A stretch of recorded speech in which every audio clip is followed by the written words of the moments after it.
আসসালামু আলাইকুম এভরিওয়ান, আমার রান্নার চ্যানেলে সবাইকে স্বাগতম। আজকে আমি আপনাদেরকে দেখাবো কিভাবে ঝোল সহ দেশি মুরগির মাংস রান্না করতে হয়। আপনারা যারা এখনো আমার চ্যানেলটি সাবস্ক্রাইব করেননি তারা অবশ্যই আমার চ্যানেলটি সাবস্ক্রাইব করবেন। পরবর্তী ভিডিও পাওয়ার জন্য পাশে থাকা বেল আইকনটি বাজিয়ে দিবেন। মুরগির মাংস রান্না করতে আমার যা যা লাগবে: 1 টেবিল চামচ কাঁচা মরিচ বাটা, 2 টেবিল চামচ পেঁয়াজ বাটা, 1 টেবিল চামচ জিরা বাটা, 1 টেবিল চামচ আদা বাটা, 1 টেবিল চামচ রসুন বাটা ও 3টি তেজপাতা। আরও নিয়েছি 3টা দারচিনি, 1 চা চামচ ধনিয়া গুঁড়ো, 1 চা চামচ হলুদের গুঁড়ো, 1 চা চামচ শুকনো মরিচের গুঁড়ো। যেহেতু আমি মাংসটিকে আলু দিয়ে রান্না করব, তাই এখানে আমি 3টি আলু টুকরো করে কেটে নিয়েছি এবং আরও নিয়েছি আধা কেজি দেশি মুরগির মাংস। প্রথমে একটি কড়াইয়ের মধ্যে আমি তেল সহ পেঁয়াজটাকে খুব ভালো করে কষিয়ে নিচ্ছি, যাতে পেঁয়াজের কাঁচা গন্ধটা চলে যায়। এরপর বাকি মশলাগুলো আমি এক এক করে দিয়ে দিচ্ছি এবং এভাবে নাড়তে থাকবো যাতে মশলার কাঁচা গন্ধটা চলে যায়। আমার সবগুলো মশলা দেওয়া শেষ। এখন মশলাগুলোকে 2 মিনিট ধরে নেড়ে কষিয়ে নিব।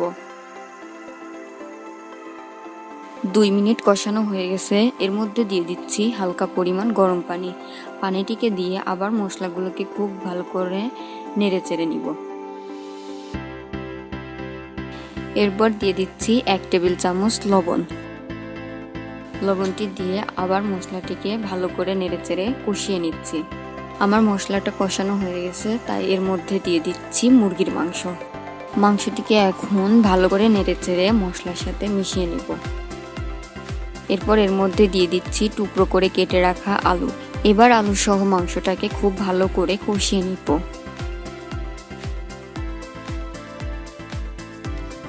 এরপর এর মধ্যে দিয়ে দিচ্ছি 1 গ্লাস পরিমাণ গরম পানি। এবার একটু ভালো করে নেড়ে চেড়ে 5 মিনিটের জন্য ঢাকনা দিয়ে ঢেকে দিব। 5 মিনিট পর ঢাকনাটি তুলে একটু নেড়ে চেড়ে দিব। পর আবার 5 মিনিটের জন্য ঢাকনা দিয়ে ঢেকে দিব। এবার ঢাকনাটি তুলে ভালো করে নেড়ে দিচ্ছি যাতে নিচে লেগে না যায়। পানিটি শুকানো পর্যন্ত আমি নাড়তে থাকব।